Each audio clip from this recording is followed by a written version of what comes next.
Hi, and welcome to the tnkgrl Mobile Podcast. This is number 104, which is a big lie because really I started at 101 on purpose because it sounded good. My guest today is awesome. I have my good friend Richard Lai, who's actually here in SF. Hi, Richard. Hello. How's Thanks it for having going? me. Oh, great, great. I'm just about recovered from my jet lag, but I'll be And about to go again. yeah.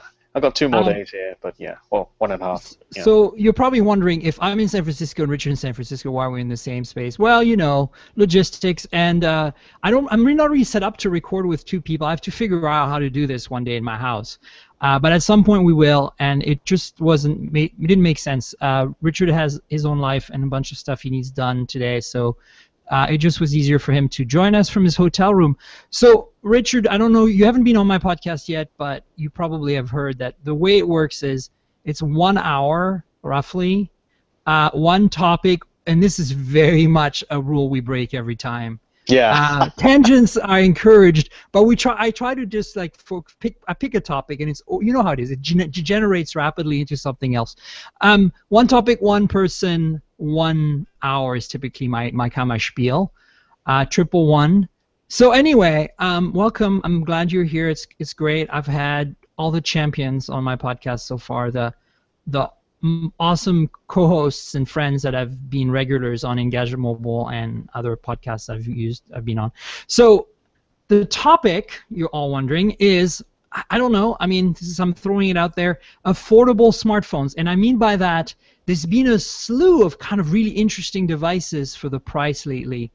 The Moto G was one, the OnePlus One is another, the Moto E looks to be like one, and arguably, and I'm saying this specifically to kind of open debate, Nokia X, Nokia XL, Lumia 520, 530 that was recently leaked.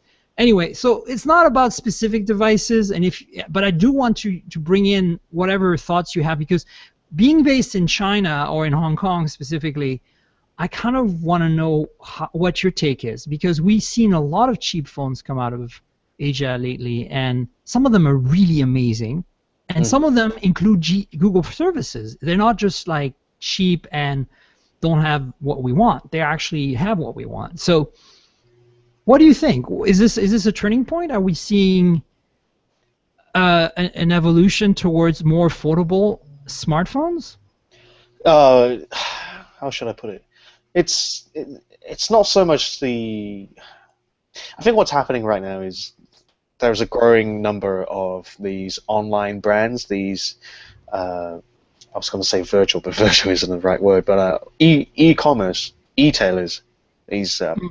So these are the kind of brands that you won't really see in the shops, at least not in the near future anyway.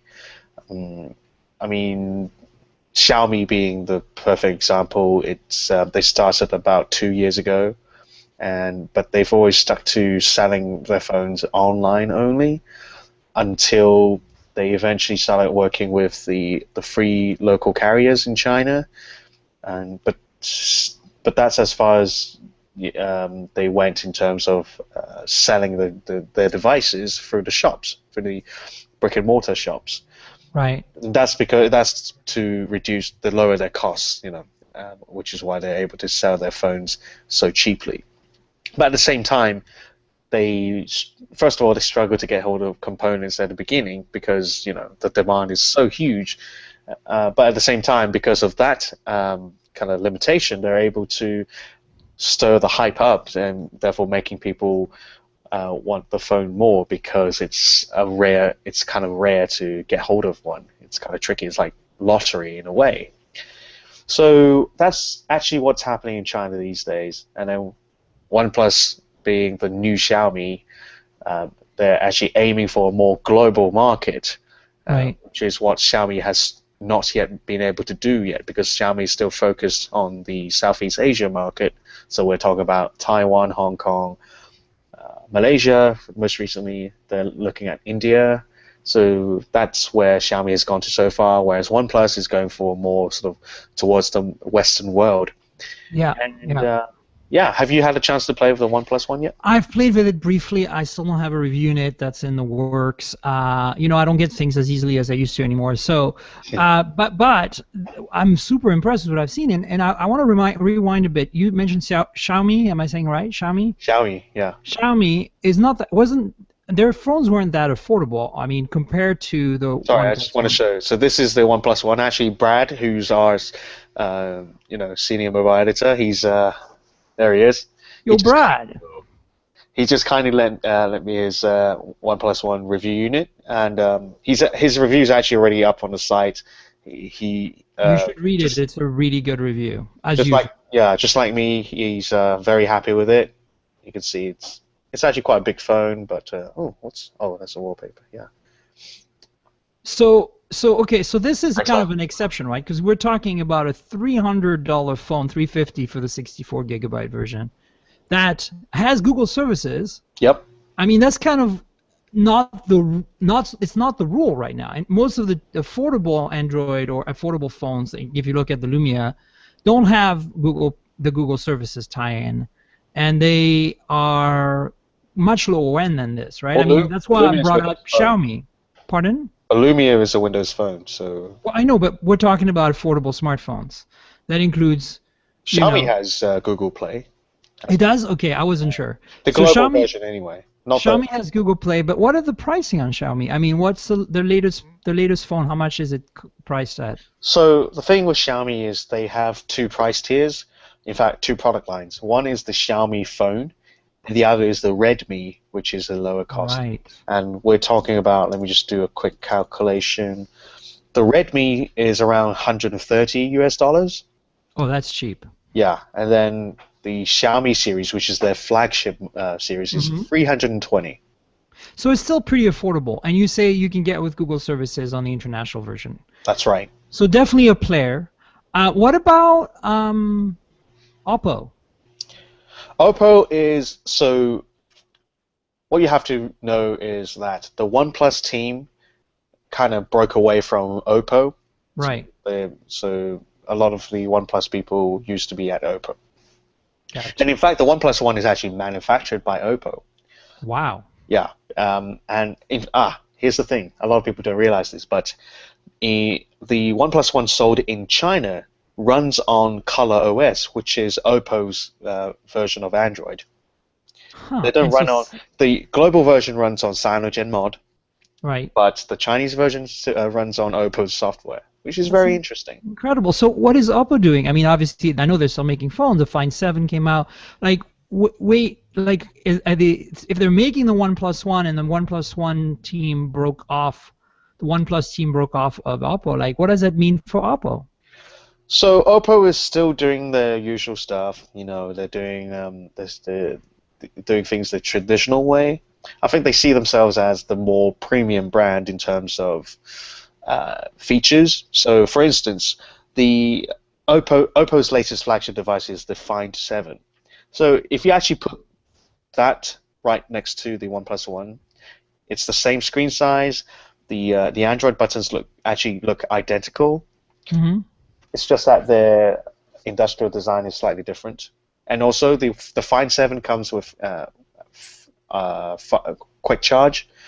It's actually VOOC. I forgot what it stands for, but it's quick charge. You can charge up the Find 7.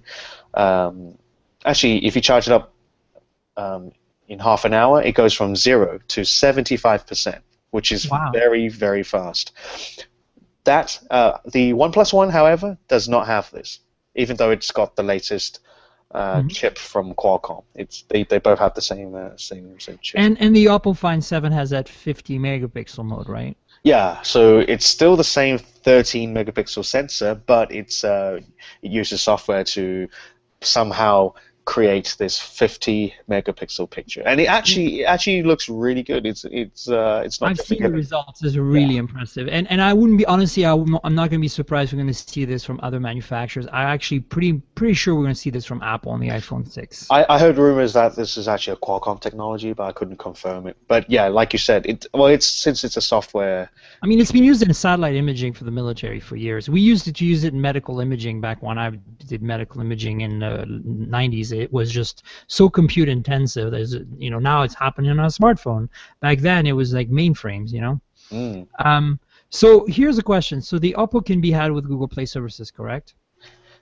Sorry, the Oppo Find 7 Yeah. can be had with Google Play services. It does cover. I mean, again, it's got international Right. versions, so yes. And what's the price point on the Find 7? Oh, that's a good question. Roughly. I mean, I guess we could Google it, both of us. I'm just gonna Google it because I'm just kind of curious because we're trying to talk about affordable. This is not necessarily about high end. Like they don't have to be a highest end, and that's why I want to talk about the Moto G and the Moto E. Even though I don't have a Moto E, and I know you don't have a Moto E, but we can certainly discuss it. I'm kind of curious about your take on, and maybe the Red, the Xiaomi, the cheaper, the Redmi. Redmi. And I've seen some really cool phones on Mobile World Congress that were affordable from ZTE and Huawei that look like they could be, good devices to use, even though they're not high-end devices. So let's see. Oppo Find 7. For some reason, I didn't get that. Pricing. Features, prices. Let's see. Blah blah blah. Give me a price. Give me a price. Price. Availability. It doesn't tell me price. Oh, $599. $499. Oh yeah, it's got a direct US price. Yeah, that's right. Yeah, so premium version $599. So we're still, this is kind of a little, I think, outside the realm of what I was thinking. To me, the Nexus 5 is almost borderline now. It's almost too expensive, if you know what I'm saying. Nexus 5? Really? Well, I mean, that's what like in this new realm of these affordable smartphones. To me, 300 is the high end, right? Like, look at it. Look at the G. The Moto G is $179 US, and it's a perfectly usable phone at $179. And how much is the E? E is like 100 something, around 100. 100. Yeah, it's insane. Yeah. I mean, I haven't touched it yet. I'm still skeptical. I haven't touched it either. I haven't touched it either, but so far the reviews have said, you know what? Sure, it really cuts down on some features, no front-facing camera, blah blah, but it's still perfectly usable. And honestly, I think the Moto G, I used it extensively, is perfectly serviceable phone. I'm actually, it feels to me the Moto G, and I don't know what your experience has been with it, but to me the Moto G reminds me of a Nexus 4 in terms of performance and the lack of LTE, and the camera was still worse than the Nexus 4 was, and the Nexus 4 wasn't the best. No. But you sacrificed primarily on the camera, I think, with the Moto G. But I think I was really impressed with that phone when I reviewed it on my blog. How did you feel about it? Well, I haven't really played with the Moto G that much, really, but in terms of build quality, it was still pretty solid. It's actually very impressive for that price point. For a phone that has removable back, it doesn't feel like it does. It feels like a unibody phone. Exactly. I think Motorola is very good at picking the right kind of plastic when it comes to making phones. And to me, the thing that struck me the most is that the X, the whole customization aspect of the X, the fact that you can buy it from the factory, with the colors you want and the materials you want, seems redundant when you see how good the Moto G is and with interchangeable covers. So you can customize it too, you know what I'm saying? I wouldn't, I don't know. I mean, it's still about the range of the options you get. I mean, you get the different sometimes you get limited editions as well with the Moto X's body. True. Things like that.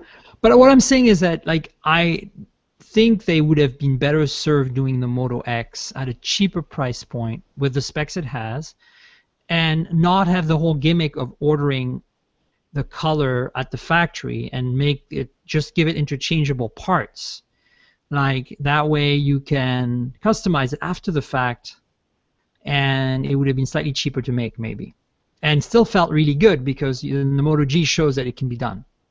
That's kind of my take. And I don't know about the Moto E. I think it also has the interchangeable plates. But so tell me, you are more in touch with this than I am because you are out there in Hong Kong. Any other phones that we should know about that fit that sweet spot of affordable performance? You don't feel like you could feel like feel like people like you and I could live with these devices day in day out? Any others that you can think of? Around that same price point we mentioned earlier, which we're talking about below 2,000 yuan, which is how much did I say it was? 300 below 320 US dollars. Hmm. We've got one or two options from Huawei, Yeah. but they haven't been making that much of a push outside China. You can get it in Hong Kong, but that's Hong Kong. At least you still get Google Play, I think. Otherwise, Okay. it wouldn't make sense, and no one would ever buy it. Um, Alcatel has always been very good. I They always love their phones. I mean, especially some of the kind of more premium designs we've seen that never made it to market anywhere near me anyway. no. Yeah, there's Alcatel. Alcatel, what you have to realize is Alcatel has always focused on staying below 320 US dollars as well, usually. Right.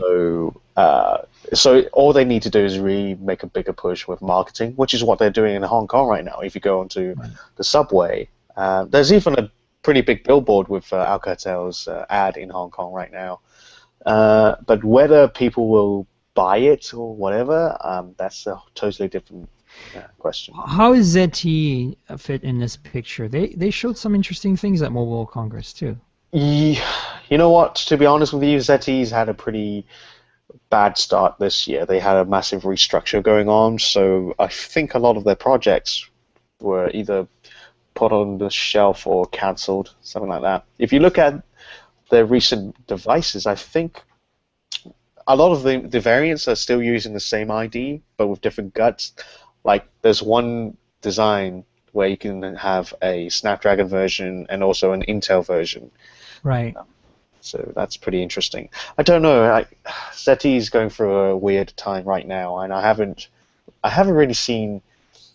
There was one phone that kind of got my attention, but otherwise, no, I don't think they're doing Yeah, that. I think there was one, and I can't remember what it was called because they're so unfortunately so similar and forgettable and change so regularly that it's hard to kind of keep your mind on these devices if you don't use them for a while. You know what I'm saying? Yeah, they've got the new flagship is called the Grand S2, but I gotta say the design is a step backwards. I think Yeah, yeah, I agree. the original Grand S was a lot more gorgeous.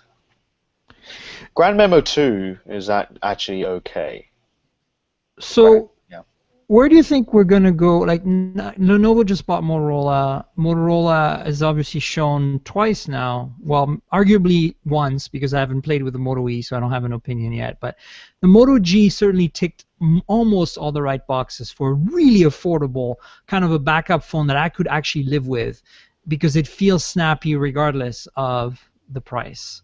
Do you think Lenovo has a chance, having inherited Motorola or acquired, that they have a chance to continue in that direction? Do you think we're going to be able to see some regular contributions to this price point, the $179 $200 price point, that doesn't make us feel like we're missing out on anything?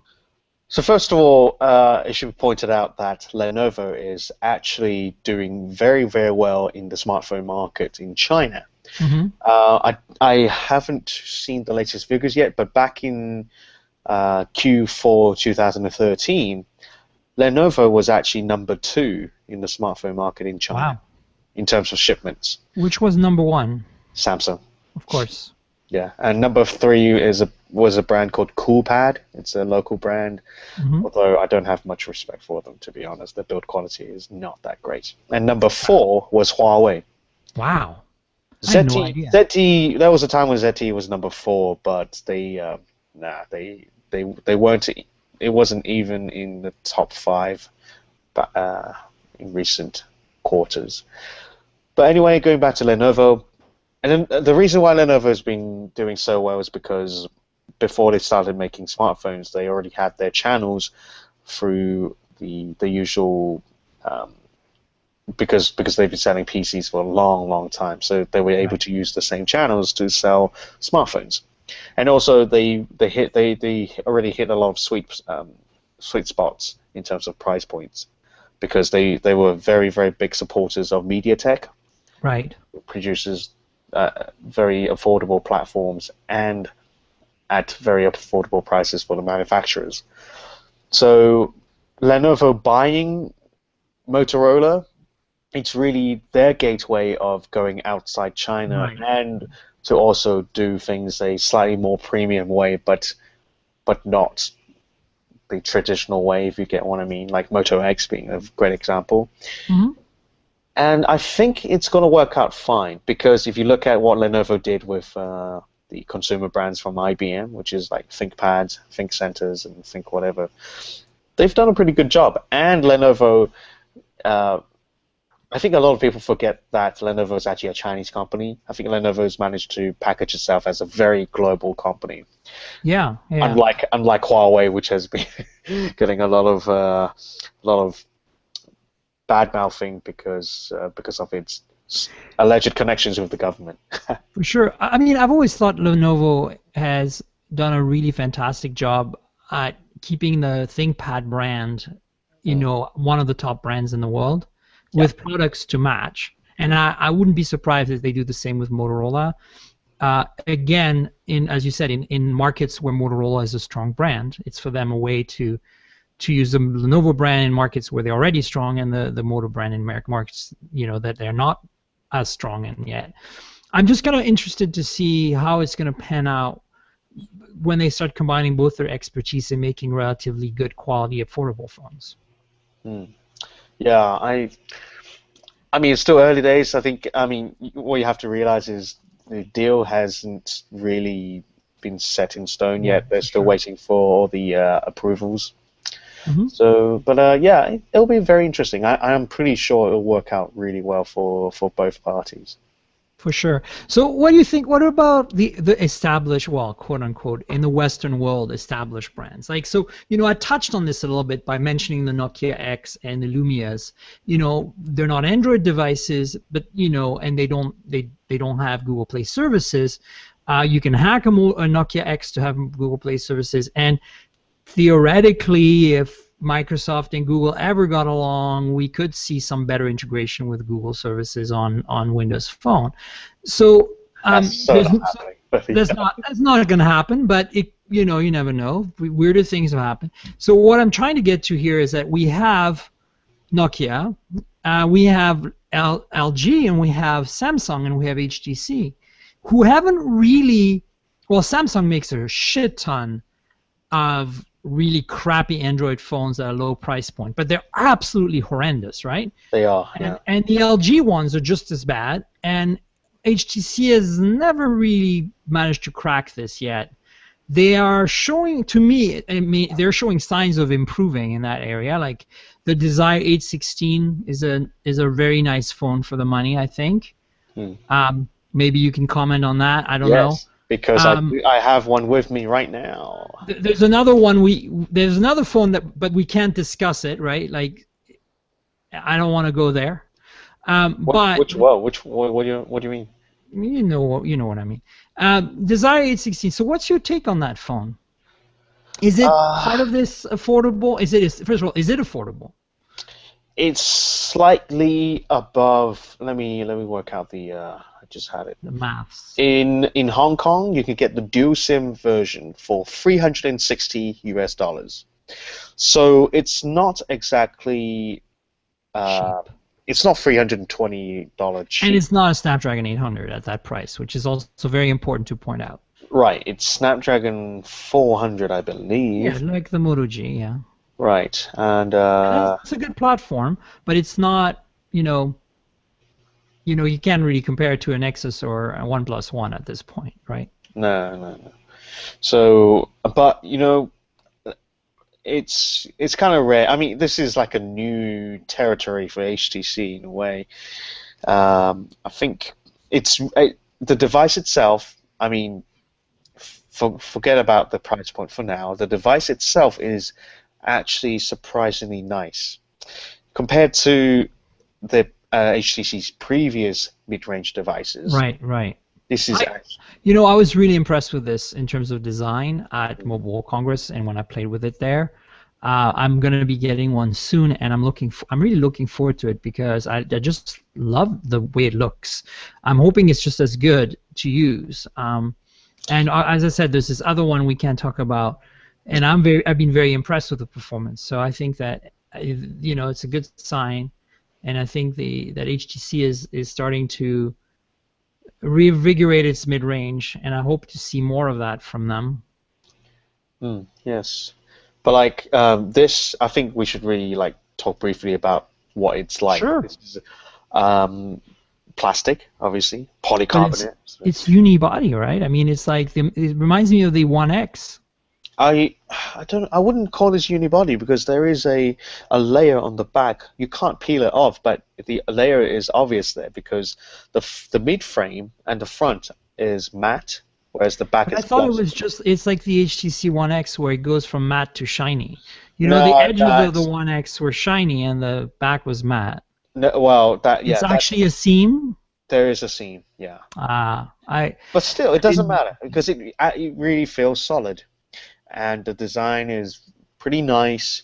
I mean, if you slap like a Snapdragon 801 or even 800 into this could easily be a flagship device. So we've seen rumors of an HTC One M8 Ace. Ace Yeah. cheaper, right? With plastic made out of plastic.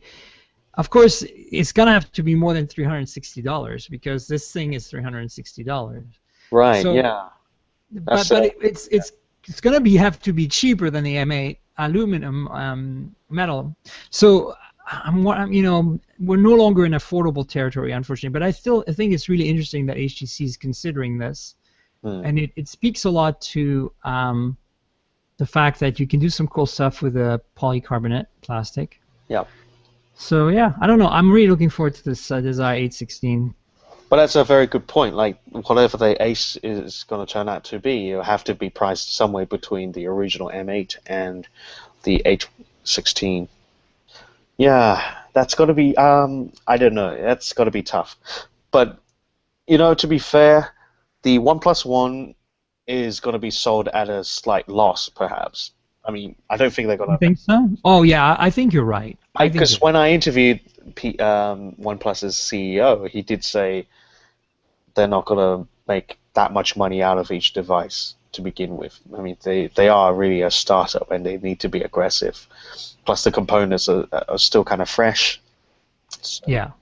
but But where do they go from here? If I mean, now they've set the bar, right? People expect the level of quality and performance from the OnePlus One at that price point. If they're not making any money, how are they ever going to be able to change that? well, here's the thing: they're not. It's not like they're gonna have like tens of thousands of devices to begin with. It's got to be a slow rollout because, well, yeah, they can't sell too many of these to begin with. Otherwise, the components would cost too much. But component costs go down over time, especially when they make more and more of these components. So what OnePlus is doing is they're controlling the number of devices they're selling by using this invitation system. Yeah. So they're going It's to. a very clever bit of marketing, I think. Actually, It is I as think well. it's Very exclusive. because it gets people excited, right? They're like, I want this thing and I can't get it, so it makes it even more important. Yeah, that's kind of the Xiaomi effect as well, except they didn't really have an invitation system. You had to fight for it. Like that's why you hear headlines saying, "Oh, they're sold out in like 5 seconds." We're talking about Right. like 10,000 units sold out in 5 seconds, something ridiculous like that. But it's usually the scalpers who use software to monitor Xiaomi's website, and then they get on and make the order straight away. Whereas OnePlus's system should be more manageable because it's kind of, how should I put it? The first batch of invites are giving out to, I don't know, they said it's like VIPs and Right. the people on the forum. OnePlus has a forum. Yeah. And then once these guys have bought their phones, they're able to give out their invites as well. So we'll see. We'll see. I think it. But like I said, going back to your question, OnePlus is going to have a slow and steady start in terms of number of devices available. So that's how they control it. Well, that's So cool. so that's, I mean, yeah, that's the pros and cons being, the pro being, yes, it's super affordable. The con being you have to wait for a bit, and you can't just walk into a shop or go to OnePlus's website to make an order straight away. You have to Be wait. invited. Yep. So for those who don't want to wait, and you can do it the traditional way. That's how Oppo sees this. They don't see them working with OnePlus being Competitive. kind of self cannibalizing, Right. because they do it in different channels.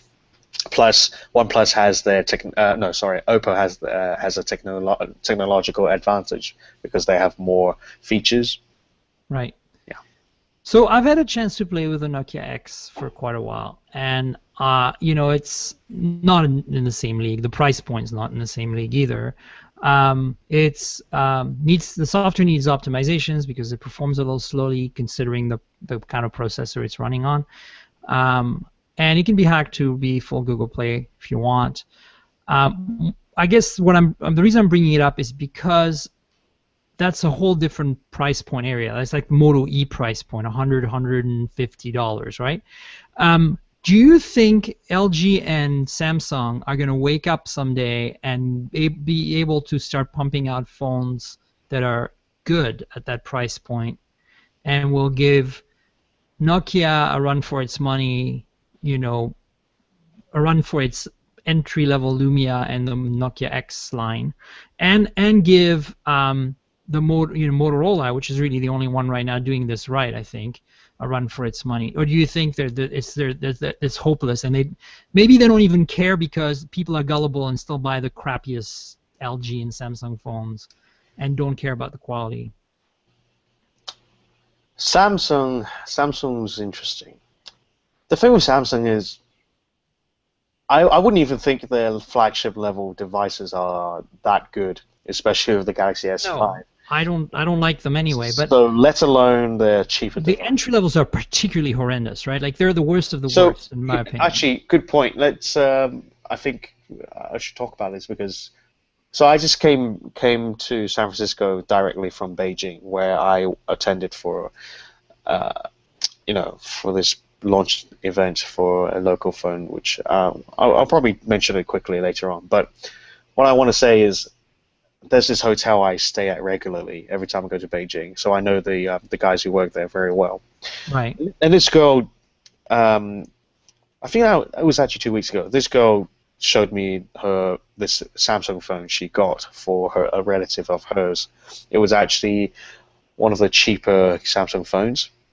It's the one that looks a bit like the Galaxy S4. I think it's one of those smaller devices, and the user experience is still not so good. Um, in terms of touch and feel, it feels kind of like the flagship device, but then again, it's just still got that tacky, glossy plastic feel. So I don't know. I think out of all the brands, it's really just Motorola and Nokia who can do low cost. Well, and now HTC is not that cheap. Not yet, no. But that's what I'm saying. Do you think that if Nokia and Moto is successful in that area, because I mean, Samsung is successful at selling $79 Android phones, but they're crap, right? Eventually, it's going to backfire. Eventually, people are going to be like, "This is not what I want. Like, this is a terrible experience. I've seen my friend's Moto E, and I want that from Samsung, and Samsung's going to deliver." So here's the thing: the target audience at this price point are usually like, well, I don't know about you guys, but like in China, where these would usually be like the slightly older people or maybe very young students, and these guys probably don't give that much of a. I They don't don't want to say know. no. They don't They're not care. as demanding. They don't care. Right. They They don't don't care. care, so they don't know. That you walk into a shop and they'll be like, "Oh, Samsung is a famous brand, so it must be good." The thing in China is people only want something from a famous brand. That's why Apple is still popular. That's why Samsung is still popular. For some reason, HTC isn't quite there yet. What about LG? How is LG in all this? Like, LG, not so good either in China. But let me see. There's are they another still the brand. most popular brand in Korea? Oh, they never was. I thought LG's for a while they outsold Samsung in Korea in terms a of long number of wow, that was phones. a long time ago. Okay. I think that was around the time when they did the chocolate. You remember that? Oh, the The chocolate. chocolate, that kind of. But then Samsung quickly overtook LG during the Android days, I think. It Yep. might have been even before that. But no, it's kind of sad. But like, you know what? Personally, I think LG's always had done a better job with the industrial design, I especially at the agree. flagship level, than Samsung. And even Pantech, which is another Korean brand, does a better job than Samsung. Any brand Samsung. does, yeah. But now Samsung, you know what? Samsung actually owns a little bit of Pantech these days. They actually Do bought they? like it's like 10% or something like that. Interesting. But so I was hoping that maybe Pantech could bring some influence to Samsung, but I haven't seen that yet. S5 is still a piece of Band-Aid, which is It's terrible, isn't it? Like we haven't talked, you and I, since I actually am still don't have. I played with it extensively, the GS5, but I haven't actually got one to use yet. It's happening. Apparently, Samsung PR wants to send me a US unit, and they don't want to send me a global unit. And right now, they don't have a lot of phones to go around for second tier bloggers like me. So I'm still kind of waiting actually for GS5 to use on my own, because it's hard to talk about the GS5 based on just a few hours of use. Every time I use it, it's a few hours. I'd much rather have a few days. The Note 3 I really enjoyed, as if you take away some of the material and build quality issues, which are always the same, which is the ones that have been bugging me for a long time, and you take away the touch whiz, it's a really pretty decent phone. But and the waterproofing on the GS5, I think I think it's the way to go going forward. I think that Sony's done it. I will give Uh, them credit for that, yeah, I because think that I would like to see the G3 from LG be waterproof or water resistant. I think HTC should really look into doing that. I think Uh, HG is doing that with the Pro, I the yeah, MH they Pro. did with they. All right, Yeah, they they did. did that with the J Butterfly, didn't they? The J Butterfly officially, it's not by Japanese standards, it's not really waterproof because I think KDDI, which is the carrier the J Butterfly is made for, has very very strict Stringent. requirements. Yeah, yeah. But Splash proof. at least it's splash proof, but it's not officially certified for that. But Gotcha. apparently it is. Yeah, Sony's always been very good with that. In a place like Hong Kong, where we often go to the beach or whatever, Sony's. Yeah, you know what? Sony's been doing quite well in Hong Kong as well. It's got a. I mean, Samsung's just above the other brands in Hong Kong in terms of the number of units you see on the street, seeing people use. So do you think that, I mean, there's rumors of a GS5 premium device. Hmm. Do you think that Samsung can continue getting away with cheap plastics? Like, I mean, really what offends me the most, if I look at the Note 3 and the GS5, is you look at the rim around the phone and you see the seams, like the mold marks from the plastic molding. And that's, to me, unacceptable for a $600 device. Yep. And I have to say, the fake leather, even though I'm not a big fan of skeuomorphism, the stitched fake leather back of the Note 3 is a million times better than the shiny plastic they did on the GS4 and GS3. Sorry.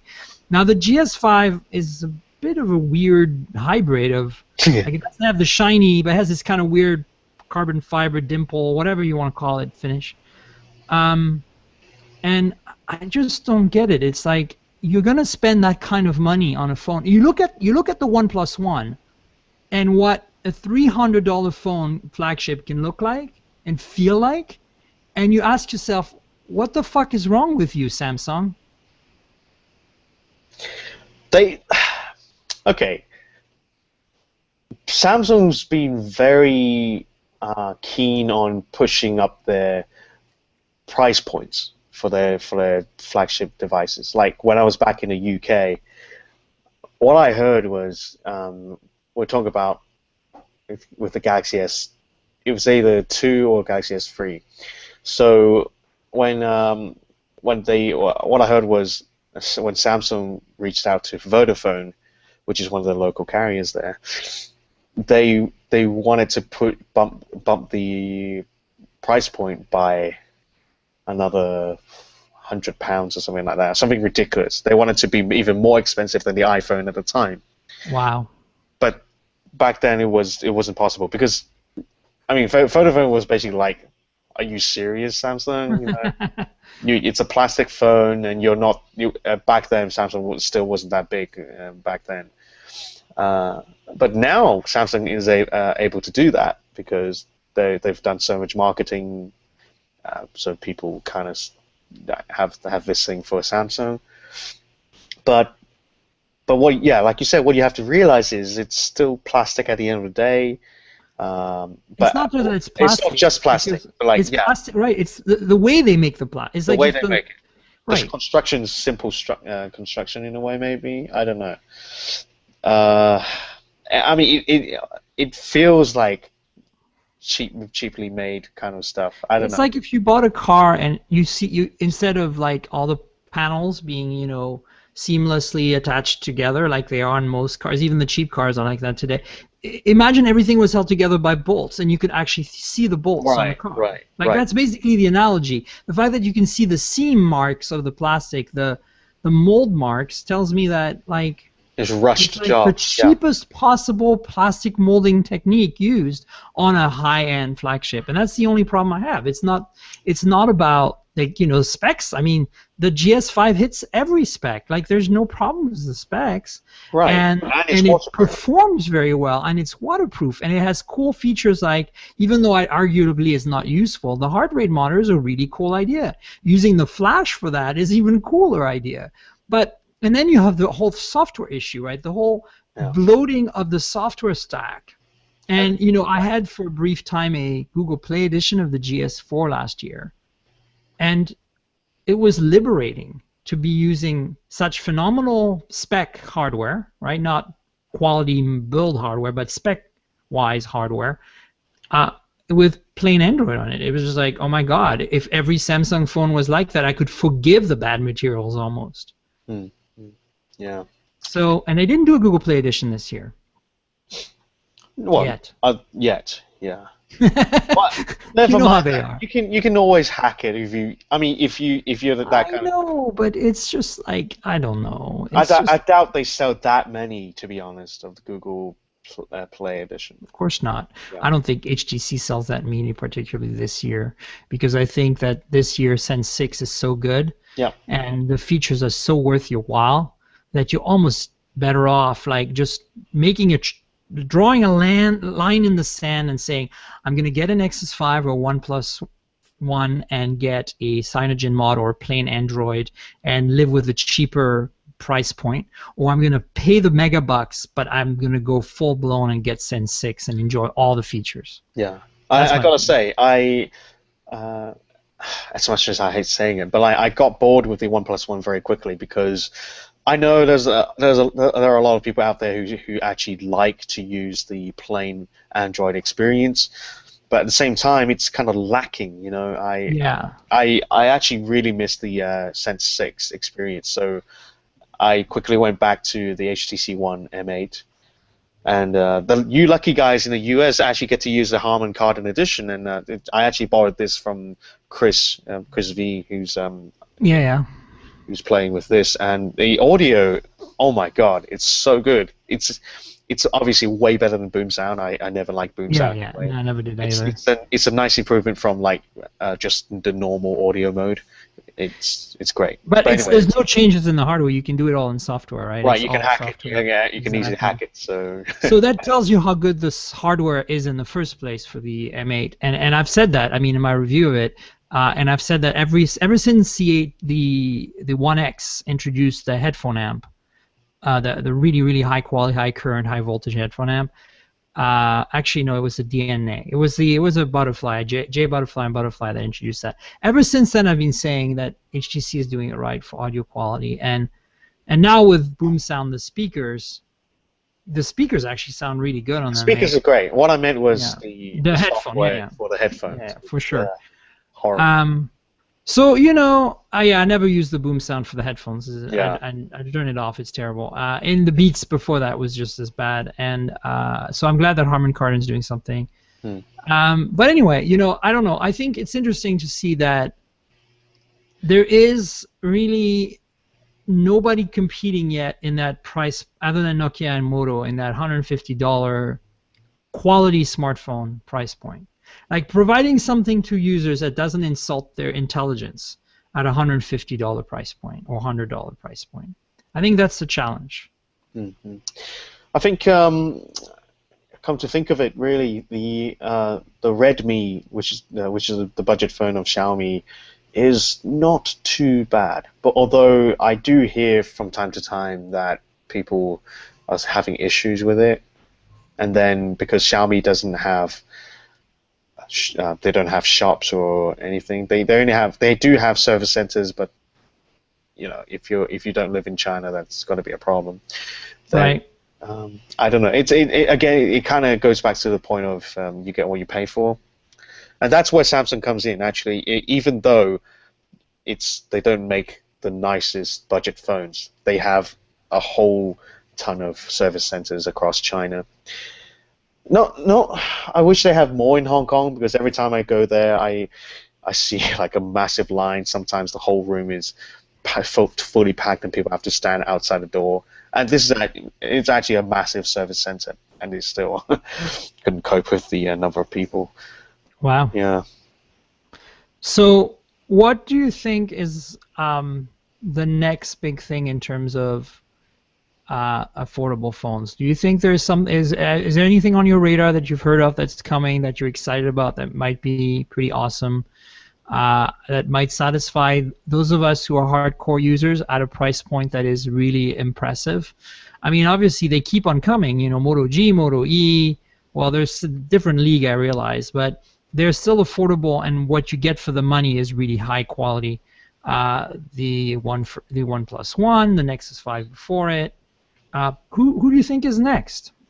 There's another brand in China called iUni, IUNI, which Mm-hmm. it comes from the line "I am unique," which is super cheesy and whatever. They launched their phone just a few months ago in Beijing, and it actually uses the same kind of building method as the HTC One M7. So you've got the metal, the plastic inside the metal, that kind of, Right. you know, flush, and nice build quality. It's and they're able to do that because they're using the same OEM as HTC for their phone, Right. Understood. which is BYD, which is a bit Oh, cheeky. Yeah, I which is a didn't bit know that. cheap. Yeah, I don't know why. You would have thought HTC has this exclusive deal with BYD with this, unless it was BI. Well, I don't know.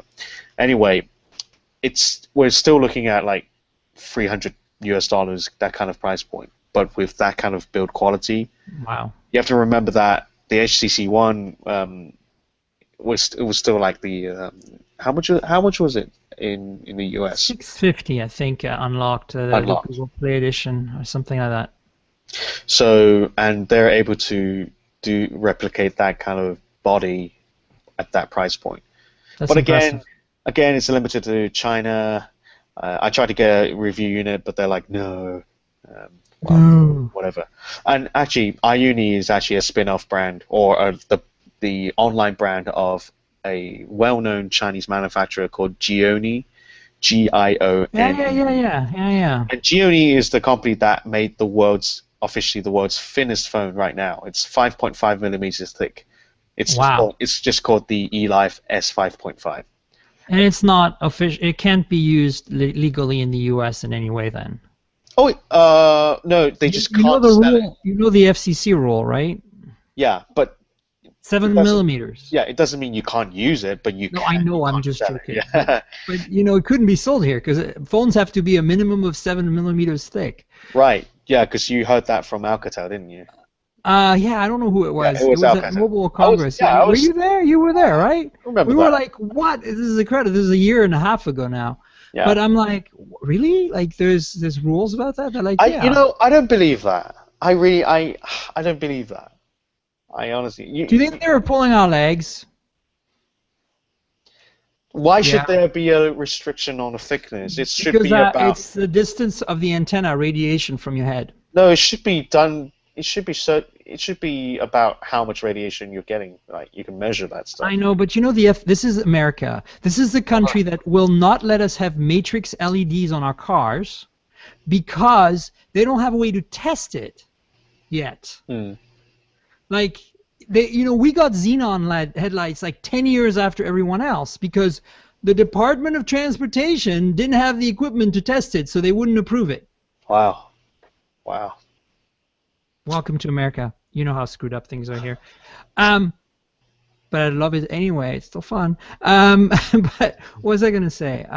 So let's completely diverge from the topic and talk about what is the next... I think we're already diverged a little while. Well, but let's talk about the thing that... What is the next phone you're looking for to, like, regardless of price and features? Like, is there something on your radar that I want to still try and think of if there's still one... There's got to be one more brand that... No, I can't think of any at the moment. So what are you excited about? Okay, phones in general.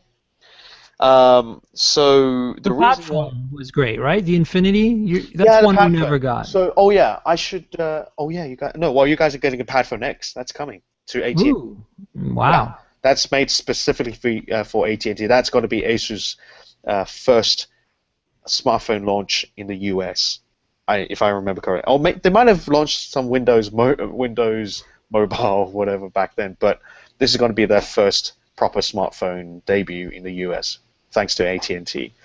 And I don't. They haven't announced a date. I reckon sometime after June. I've seen there's some action going on, but I actually wrote about. So the original Pad phone came with the phone itself, the tablet dock, and the keyboard dock. Correct. So you're getting 3 form factors with that one package. If you know what I mean. I do. But since starting from the second generation, they got rid of the keyboard dock, which I think is a real shame. Yeah, it was a very disappointing thing for me too. Yeah, but I actually dug up something recently, which is Asus is actually working on a Bluetooth keyboard dock made specifically for the Pad Phone X. I saw that article. Yeah, and I'm over the moon. I mean, it's not going to have its own built-in battery, which means you can't use it to charge up your tablet and your phone. But it's a keyboard, and that's all I need. Which means you can actually try and use it as a laptop to do. It's interesting that you bring this up because we're going to completely diverge now, but it's related to this. The Surface 3 was launched this week earlier in New York, and I actually was there, and I was invited, but I couldn't make it because I had to speak at the same time at a conference. But I did hang out with some journalists the afternoon: Mary Jo Foley, Ed Bott, Paul Thurrott, and a few others. Right. And I got to play with it, and the first thing that came to my mind was Microsoft needs to, in addition to the type cover, have a keyboard dock that you slide the tablet into and turns it into a proper Ultrabook.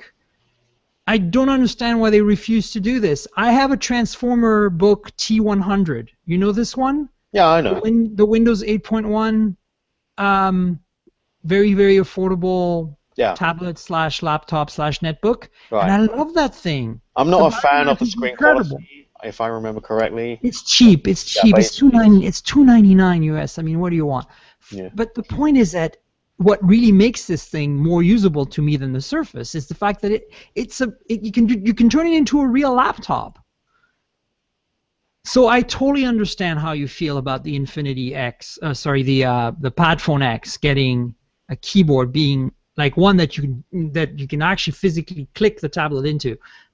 Well, it doesn't click. This one doesn't click, I think. But it holds in place, right? Like it doesn't fall off, is what I mean. Yeah. It doesn't have contacts because. What you're saying is you want like mechanical keys. They don't have what I want is like I don't want to choose that kickstand and that flimsy type cover design on my lap. I want to be able to like angle the screen like on a real laptop. You can. Well, the new kickstand. I know, but it doesn't. It doesn't feel it doesn't inspire confidence Yeah, on the you know, surface. because Dana did the review Yeah, for I us. saw it. Yeah, I yeah. was actually sat next to her, and she was showing me how I mean, it's an improved keyboard compared to the previous version, For but you sure, can and it's still. backlit. She was showing me how you can still feel the slight flimsiness, like when you're Exactly. typing. So and then I think it would be much easier, like the traditional, like adjustment. I don't know. It just seems, I don't know. It just seems better to me to Yeah, go yeah. But with, then, and it does. It would be an accessory. Like you could pick the type cover the way it is now, yeah, or pick this thing, and that would be that. I think it's all about how they.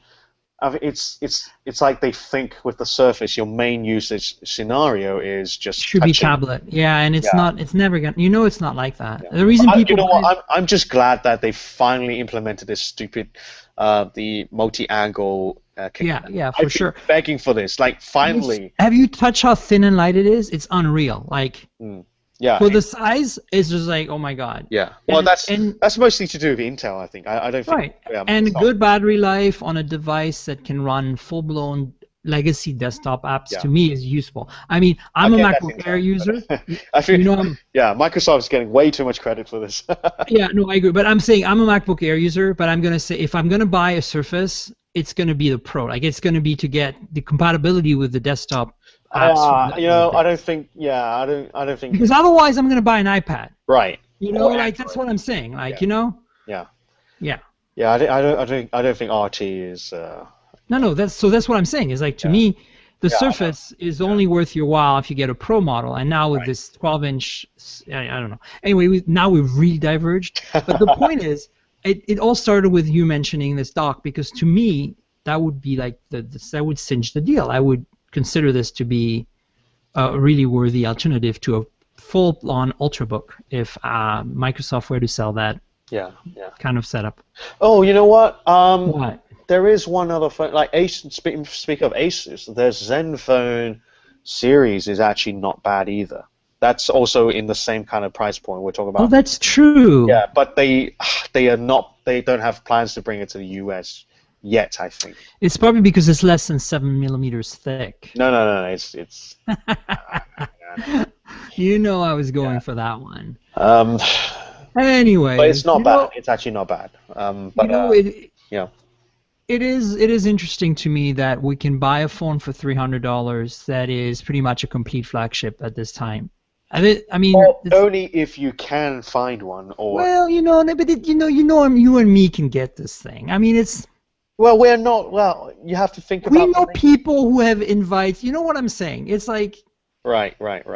It's not impossible. Yeah, but that's the trade-off anyway. And let's remove the OnePlus completely out of the equation. Yeah. And say you can right now go into Google Play Store and buy an Nexus 5 for $350. If you're in the US or but that's pretty. I mean, that's pretty compelling.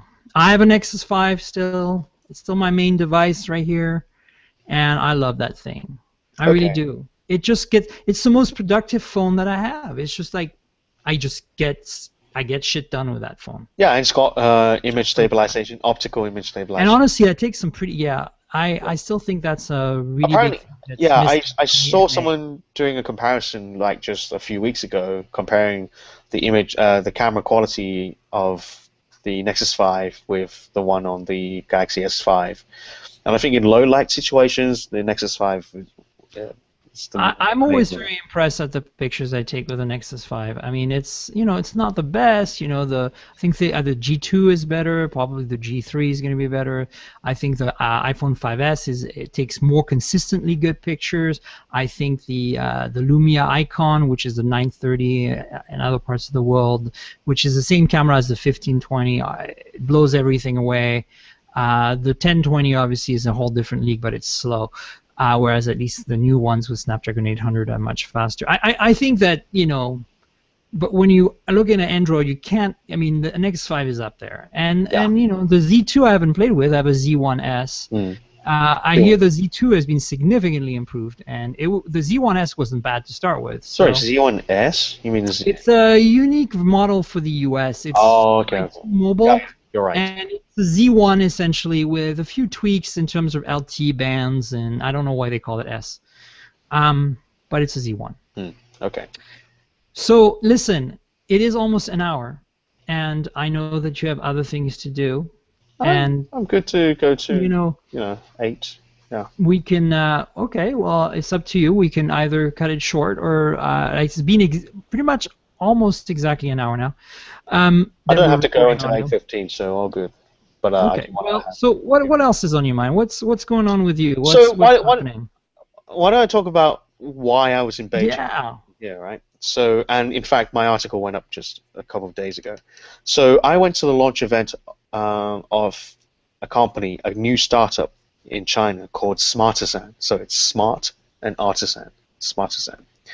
So about a year ago, they actually launched their ROM, their software based on Android. It's called Smartisan OS. And Right.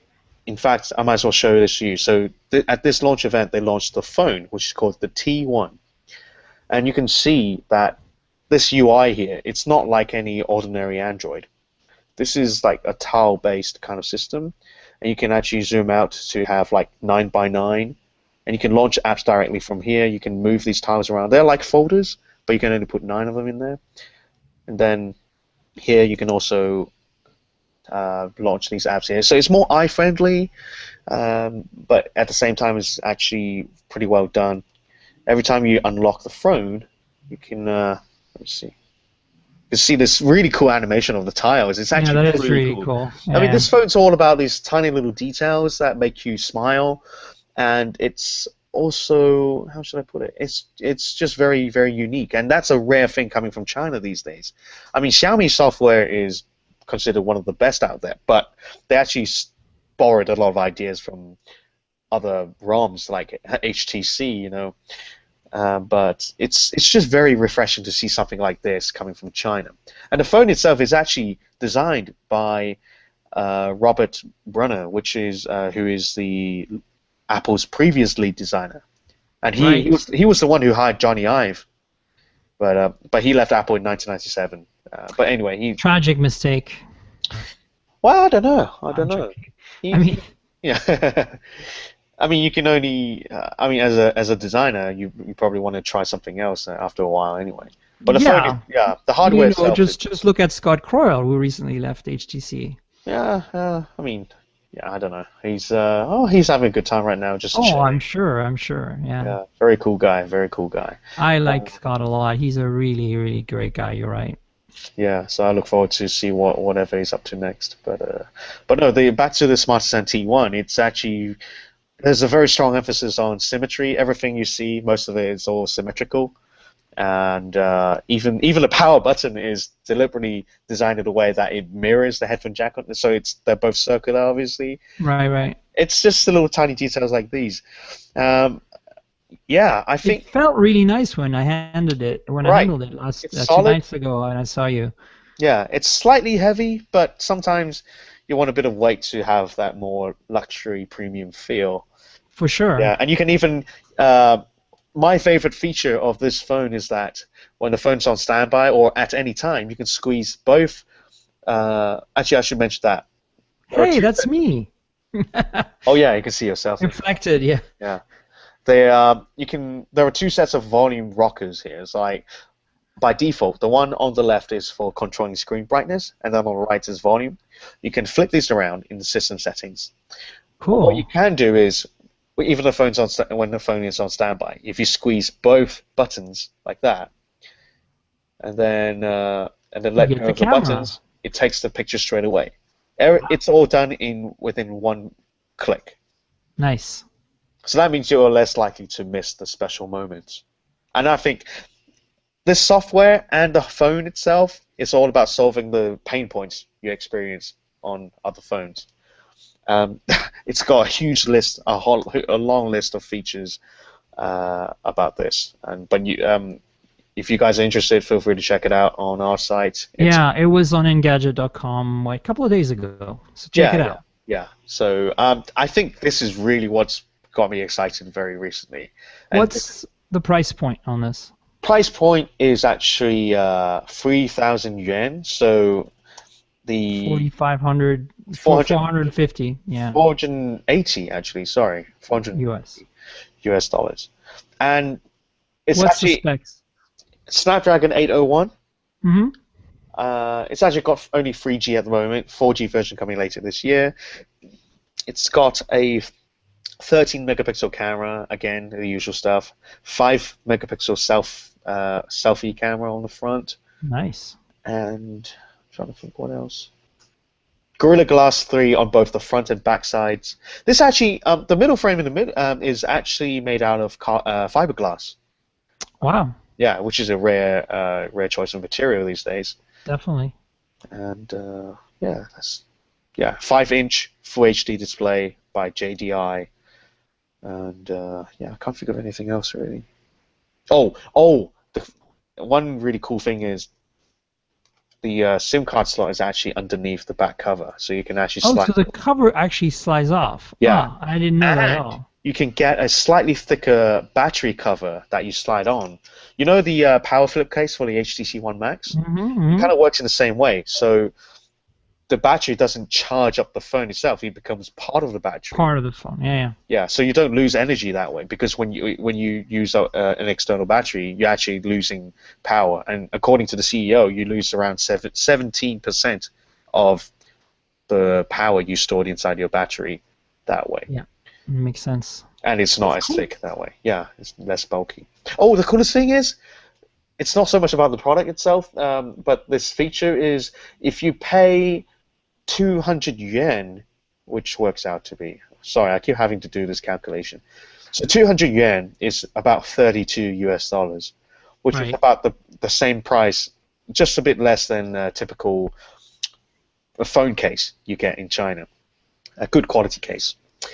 But most people buy a case to protect their phones in case they drop it, Right. and therefore shattering the glass. But if you pay this 200 yen for this 1-year warranty, this special warranty, the company will be able to replace your either front or back glass panels for free twice within that 1 year. Wow. And they learned from Apple. Did they offer this warranty? Yeah, they do offer with Apple Care. You're allowed to get your, But you not for the get glass. like a glass. Oh yeah. Oh, okay. But like, I think they deliver, but it's not as cheap as this, surely. No, the I don't Apple think Care. it's They Apple Care. they intentionally chose this price point because it's about the same price as the case, I which is I quite could be clever. wrong. Maybe Brad will know, but I could be wrong. There's also a thing where if you walk into an Apple store with a broken glass, they will replace it for a nominal fee, regardless of Apple Care. Like in the same way as if you want your battery swapped, because Oh. your battery's dead. Oh, you can do that even outside. I think so. Yeah.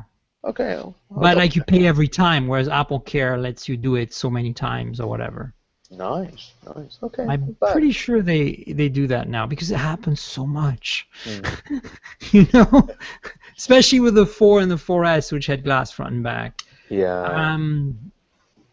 Cool. Well, listen, we should probably wrap it up, but I want you to pimp your thing, your world, your Twitter, your.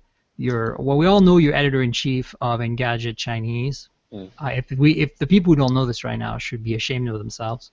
Yeah. But I'm also one of the senior editors of the main site. I write That's mainly in true. English, so that's. But I'm also on Twitter at Richard Lai. That's LAI at the end, and I'm on. Let me see. I'm obviously on Google Plus, which I'm not as active. I regret to say. Are you on any of the Chinese social networks? Yeah, I'm on Sina Weibo, which is the Chinese Twitter, but on steroids. It's weibo.com/RichardLaiHK, or is it Richard Lai? I think it's just Richard Lai HK because someone took Richard Had Lai, taken Richard Lai some already. random dude. Yeah. So yeah, go check out Richard's awesome work on Engadget English, the main site. Pretty regularly posting there with reviews and other stuff. And thanks for coming on. It's really great to have you and get you a different, unique perspective on what's going on. In the It's world of been a mobile pleasure. today. I always enjoy doing podcasts with you, so it's good to do this again. Yeah. Yeah. Well, thanks again, and I'm doing this roughly monthly, so hopefully you'll hear from me again sometime in June with another guest. And so I hope you enjoy this. You can find me on Twitter at tnkgrl, tnkgrl, on my blog tnkgrl.com, Tanko Mobile, on this YouTube channel where you're probably watching this video, or on iTunes or whatever other podcatcher you use to get my HTTP, what I don't know, what is it? XML, sorry, feed, RSS feed for my podcast. So we'll catch you next time. Bye, everybody. Bye.